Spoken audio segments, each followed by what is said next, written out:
waxaan rabaa anigoo aad u soo koobaya insha Allah inaan kelimadii rijeediyo anoo ku hadlaya magaca guddiganaga waxaa la magacaabay bishii 3-23keedii 2019 waxaanu shaqada bilownay si rasmi ah bishii 4-9keedii oo isla sanadkan shaqada markaan bilownay guddigan oo ah guddi commission cusub oo mandate-kiisu yahay 5 sano oo Jubbaland ku cusub oo aan waxba ka horeynin waxaan ugu nimid warqadiina lagu magacaabay iyo xeerkii uu baarlamaanku sameeyay ee habraaca doorashada ay ku qornay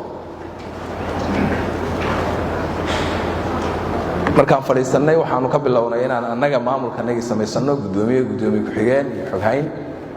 iyo xubnaha kale oo aanu hawlo gaara u assign garaynay hadba siday ugu fiicnaayeen qof walba khibradiisii iyo aqoontiisii iyo wixii lamid waxaa runtii markii ugu horreysay noo soo baxday inay laga maarmaan tahay inaan dejinno tubta geedi socodka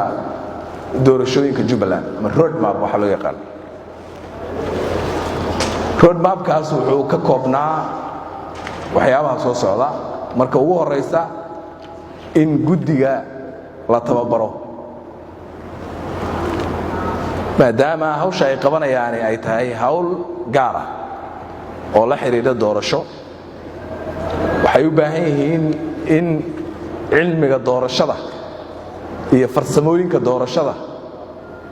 in guddiga laga dhiso oo la baro ayaa qasab noqotay taas wuxuu ahaa qodobka koobaad ee aan talaabadii ugu horreysay ka bilownay waxaa noogu xigay in aan shuruucdii dejinno shuruucdii hagi lahayd doorashooyinka sida ay nafarayaan xeerka aan ku shaqayno ee baarlamaanku sameeyey iyo dastuurkuba waxay nafarayaan inaan samayno xeerarkii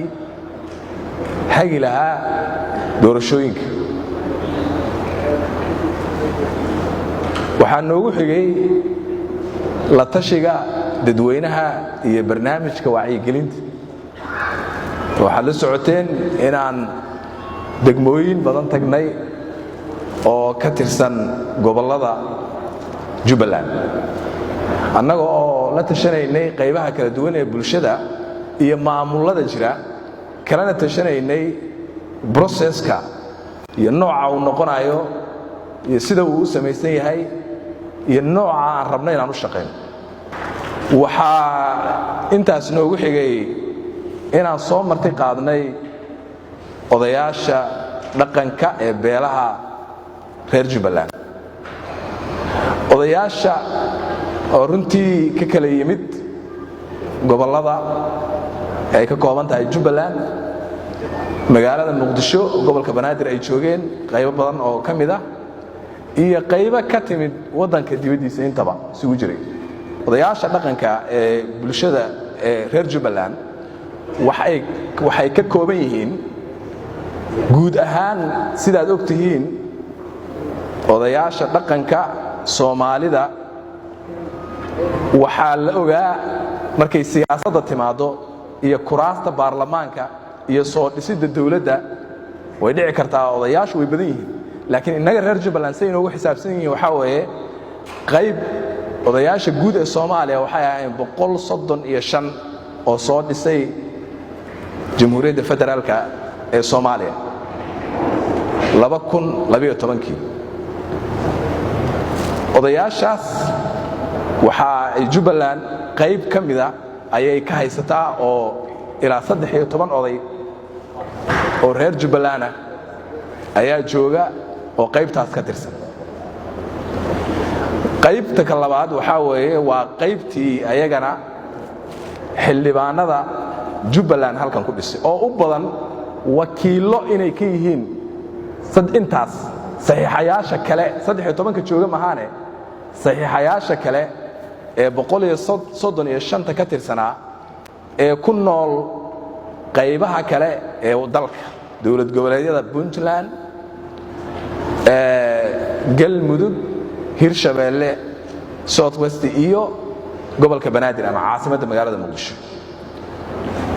halkaan saad ogtihiin shanta beelood 4.5 formula waxa loo bixiyay ayaa degan sidaa darteed odayga jooga masalan Boosaaso ama Qardho ama Garowe ama Cadaado iyo Soowad ilaa iyo Baydhabo ilaa iyo Jowhar ilaa Muqdisho odayga halkaas ku nool oo kamid ah saxiixayaashaas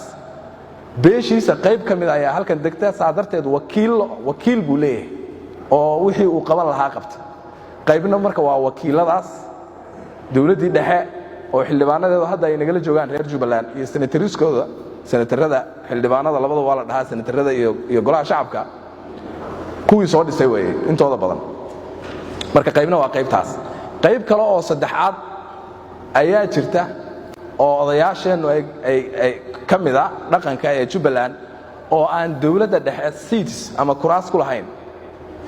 oo ayagu odayaashii rasmiga ah laakiin wakiilo ma aha dawladda dhexana kuraas kuma leh laakiin baarlamaanka Jubbaland bay kuraas ku leeyihiin odayaashaasna waa qayb kale jirta wali oo aan intaba kuraas ku lahayn laakiin odayaal dhaqan oo sharci ah oo beelahooda hogaamiye ah ayaa jira marka afar qaybood oo categorieskaas afarta ayay ka tirsan yihiin odayaasha reer Jubbaland saasay isugu jiraan marka odayaasha markaas uu sharxo odayaashu way noo imaadeen ayagoo aad u mahadsan odayaasha aan marti qaadnay marka waa odayaasha xildhibaanada kule ama wakiilaha ahaadaan ama ayagu odayaasha rasmiga ah ee beelaha xukuumaha noqdaan waa odayaasha xubnaha xildhibaanada kule dawladda Jubbaland sida aad ogtihiin inagu waxaynu nahay Soomaali waa isnaqaanaa waxaan isku ogeyn in saddex qof la soo qoro oo saddexdaas qof uu mid noqdo sida sharcigu sheegayo uu mid noqdo gabar ay noqoto dad fara badan oo qayli jiray muddo dheer waxa la dhihi jiray odayaashu hal bay u baahan yihiin hal inay soo xulaan bay u baahan yihiin waxa weeye maxaa loo leeyahay laba soo xula markii practically shaqadii la dhex galay waxaan aragnay odayaashu inay naga codsanayaan inay weydiinayaan adeerow 8 ma soo qori karaa adeer 10 ma iga dhigi kartaa yaani culayska lagu hayo odayaasha beeshii oo dhan baa soo dhaqaaqday jifooyinkii oo dhan baa soo dhaqaaqay wajigii labaad wuxuu noqday in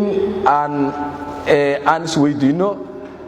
sidee saddexda qof lagu kala saaraya horay waxaan u diyaarinay criteria su'aalo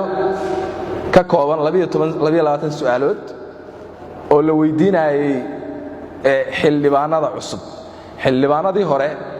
waxaan u arkaynay inay xasaanadoodii u shafeeco qaado oo aan laga daayataa laga reebo at least laakiin xildhibaanada cusub way soo mareen su'aalahaas la soo weydiinayay waxaa muddo nala weydiinayay international community-ga iyo dad kale warade idinka markaad wax sameynaysiin hadayaa meel intaad isku soo xidhaan baad idinku kaad rabtaan qaadanaysaan ka rabtaan iska deynaysiin marka waxaan u sheegnay hormaya criteria-dan ayaanu sameynaynaa oo wax ku kala dooranaynaa haddana waxaa timid criteria-dii ma guddiga kaliya soo ma fiicnayn in malaha wax kale markii dambe waxaan nidhi waxaan bayaa iska lahaa oo noo keenay soo odayaasha maaha waxaanu sameynay oo nu codsannay inay odayaashu intay isu tagaan ay noo soo diraan 5 oday dhaqameed oo 5 beelood ka kooban 4.5 ku salaysan oo nala jooga oo annaga observers ah ama kor joogtay nagu sameeya sida aan wax u xulayno qaabka aan su'aalaha u weydiinayno qaabka aan dhibco u siinayno iyo qaabka aan u marayno inaan saddexda qof aan ku kala reebno sidaad ogtihiin waxaa ku jiray qofka inaan aqoontiisa weydiinayno iyo qualificationkiisa waxaa ka mid ahaa in qofka securityga yani check yani aan waxyaabaha khuseeya inaan wax ka weydiino waxaa ka mid ahaa in aan qofka haddii uu wuxuun contribution la leeyahay bulshada uu ku soo qabtay maxaad soo qabatay inaan weydiino xataa qofka meesha uu degan yahay iyo haddii uu guri ku leeyahay meesha iyo haddii uu degan yahay dadka way noo kala muhiimsan yihiin qof hadda yimid haddaan kooyay iyo qof meeshaan degan oo dukaan ku leh oo beer ku leh oo ilmihiisu joogaan taas macnaheedu ma aha inaan diaspora la dirirayno laakiin bulshaday u kala muhiimsan yihiin waxaa ka mid ah inaan fiirino beelaha dhexdooda jufooyinka say kuraasta u kala leeyihiin oo qofka la weydiinayo jufadan aad adiga tahay waa jufadaas xildhibaanka idin fadhiya federaalka waa jufadee ma jufadaada wasiirka federaalka ma jufadaada xildhibaanka hadda fadhiyey halkan Jubbaland ma jufadaada wasiirku ma jufadaada senatarka ma jufadaada waa inaan wax warsanayno si beelaha balance loogu sameeyo oo aysan hal jufo wixii oo dhan ayna u qaadanin aysan u boobin mudanayaal iyo marwooyin walaalayaal waqtiga oo runtii aan rabo inaan aad idinku dheeraynin geedigaas dheeran soo soconnay wuxuu ilaahay si nabad aan noogu soo gabagabeeyey shalay oo ay noo soo xirmeen xulashadii xubnaha baarlamaanka oo aan soo saarnay liiskii finalka ahaa ee xubnaha baarlamaanka labaad ee dowlad goboleedka Jubbaland waxaan aad iyo aad isugu daynay inaan gabdhaha inaan u dadaalno xoog baan saarnay inaan gabdhaha u dadaalno waxaan isku daynay inaan imtixaanka ka yarayno waxaan isku daynay inaan lacagta ka yarayno waxaan isku daynay inaan gabdho runtii inay gabdhuhu inay qayb ka mida noqdaan hoggaanka Jubbaland maanta waxaa ilaahay mahadiisa intaan rabnay maanaan gaarin runtii maanaan gaarin intaan rabnay laakiin maanta waxaa noo fadhiya 8 gabdhood oo xubnaha baarlamaanka ee cusub ah oo dowladda Jubbaland waanu hambalyeeynaa ayaga iyo xubnaha guud ee baarlamaanka cusub ee dowladda Jubbaland waxaan idin leeyahay hambalyo waxaan rajaynayaa guul inay inoogu dhammaato waxa inoo xiga oo ah guddoonkii baarlamaanka oo la doorto iyo madaxweynihii oo aan dooranno haddii ilaahay yidhaahdo taasna insha Allah way inoogu xigi doonaan maalmahan waa maalmo farxadeed waa maalmo doorasho waa maalmo aan ku jirno arooskii dimuqraadiyadda marka waxaan rajaynayaa in ay noqoto maxaan ku dhahaa maalmo nabad iyo deganaansho iyo isjacayl iyo isdhexgal iyo hal meel oo Jubbaland u dhaqaaqdo maalmaheedii ayaan rajaynayaa inay noqoto haddii la yiraahdo waxaan ognahay sida aad ogtihiin haddee mar haddii laydin dhaariyo oo xubnaha la dhaariyo automatically waxaa guddoomiye ku meel gaara noqonaya qofka ugu daaweyn marka waxaan rajaynayaa qofka ugu daaweyn annaguna waan garanaynaa ayaguna way garanayaan in maxaan ku dhahaa ay hoggaankii baarlamaanka haddii la yidhaahdo inuu haddaba samaysmo dhaartaas kadibna haddii la yidhaahdo ambaqaadkii annaga iyo guddoonkaas inaan ka wada shaqayno sidii loo dooran lahaa guddoonkii si rasmi ah kadibna tii kale aan uga sii ambaqaadi lahayn waxaan runtii aan u malaynayaa inaan dheereeyey raalli ka ahaada aad iyo aad u mahadsantihiin waxaan ku soconaynaa system waxaan rabnaa inaan calaamayno qofkii dhaartay iyo qofkii aan dhaaranin si ay macquul ku noqoto marka waxaan rabaa intaan ugu yeedho 15 qof baan halkii marba yeeri markaan yeeriyo markii tiimkaas la dhaariyo way laaban fadhiyadoodii ku laaban and then waxaan markaa kabacdi waxaan haddana yeeri inta xigta marka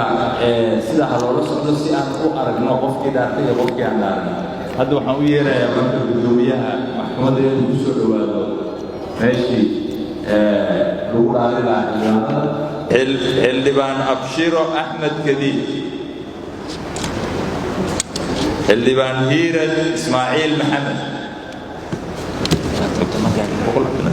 محمود أحمد ورسامة اللي بان محمود أحمد ورسامة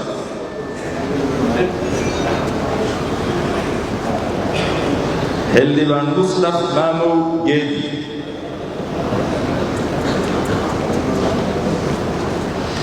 اللي بان شيخ محمد عبد السلام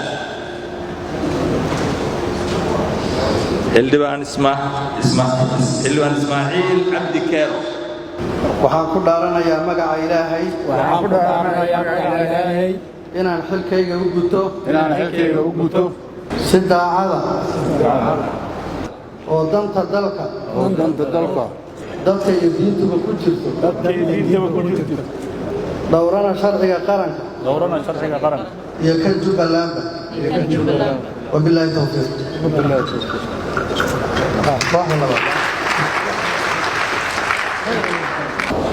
annaga waxaan nahay odayaalkii dhaqanka ee reer Jubbaland ama Soomaaliya annaga hore u dhisnay federaalka odayaalkii 135 baan ka mid ahayn Jubbaland annaga hore u dhisnay ilaahay baa mahad iskale lambarkii labaad oo Jubbaland maanta dhismadeedii inaan u taagannahay oo boqolkiiba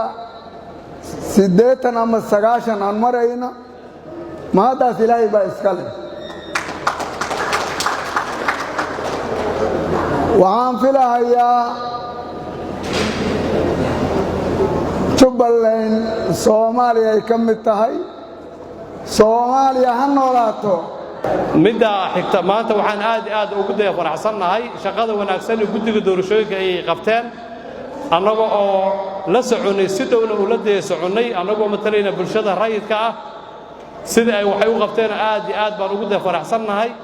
waana sidii loo baahnaa processkan wuxuu u dhacay sidii loo baahnaa si heer sare ah oo professional ah yay wax u qabteen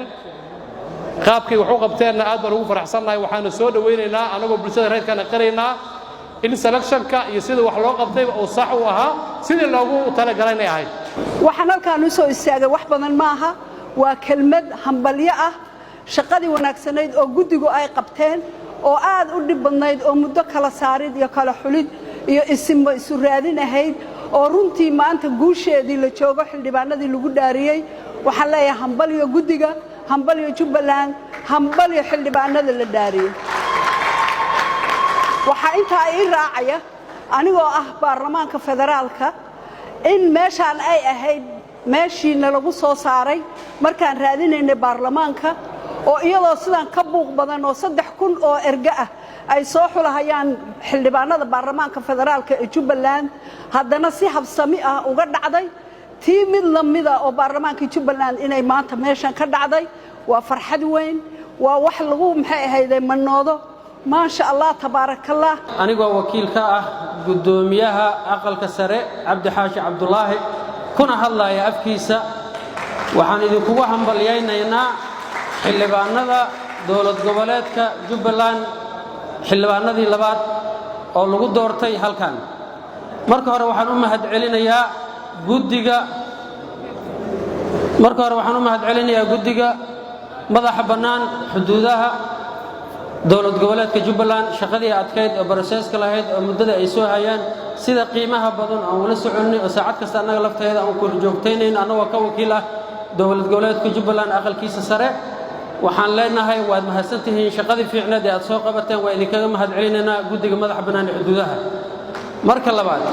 waxaa salaan iyo hambalyo leeyagu soo diray golaha dowlad goboleedka Jubbaland ee maanta halka lagu dhaariyay waxaana soo faray arintaas gudoomiyaha Cabdi Xaashi Cabdullaahi salaanta iga gudooma haddii Allah idmo insha Allah taala hawsha halka kuma sii ekaan doonto waa sii socon doontaa annaguna waa korjoogteen doonaa baarlamaanka labadiisa gole ee dowladda federaalka Soomaaliya waxaan marxaati ka nahay waxa meesha ka socda wanaaga iyo habsamida iyo sida sharafta leh ay u socdaan waxaan cadeyn doonaa insha Allah taala dowlad goboleedyada ku soo socota doorashada inay wadadaas iyo processka maanta Jubbaland ay qaaday inay maraan haddii Ilaahay idmo baarlamaanku qaybtii hore way tababaran tahay 4 sano bay soo qaateen 4 sano dad isku xidhan oo ismaqla oo hal mar aan khilaaf dhex gelin yay ku soo gudbeen sababtuna waxay ahayd dad oo ismaqlahaya isku musaawaado dad waaweyn u badan yay ahaayeen waa 4 sano waxay noogu dhamaatay khilaaf la'aan mooshin la'aan wixii dawladda xageeda nooga yimaada xukuumadda ka yimaada oo nalaga codsado oon fududayno yaan 4 sano ku soo gudubnay wada tashi alxamdulillaah maanta qaybtii hore qayb leegoo cusub baa ku soo biirtay haddii alla idmo waxaan ku dadaalaynaa in aan tababarno sidii aan ku soo dhaqmaynay ayagana ay nugula dhaqmaan oon ka dhaadhicinno ayagana waxaan ka codsanayaa inay dhagan nuglaadaan oo waxaan waa wax tood soo socday wanaaggii ay ku soo socdeen ay nagu gacan siiyaan baan ayagana ka codsanaynaa intaas markaan ka gudbo waxaan u mahad celinayaa guddigii hawshan u soo dhabar adeegay ee intaas soo daadihinayay welina hadda waxbaa badan baa inoo dhiman wixii maanta laga bilaabo waxaa bilaaban doona shaqooyinkii innaga inoo gaarka ahaana way soconayaan innagu waxaan bilaabi doonaa guddoomiyihii iyo labadii ku-xigeen inaan diyaarinno innagii iyo guddiga oo wada shaqaynayna iyo muxuu ahaa gudub inaan sii gudubno oon haddana madaxweynihii dooranno intaaba wadajir baan ku wada geli doonnaa haddii alle idmo guddigu sidiiba ay u shaqaynayeen bay inoola shaqaynayaan ilaa arrinta gebagebe laga gaadho aad baad u mahadsantihiin wixii kale waa innagaa isu dambayn doonnaa haddii alle idmo wasalaamu calaykum waraxmatullahi wabarakaatu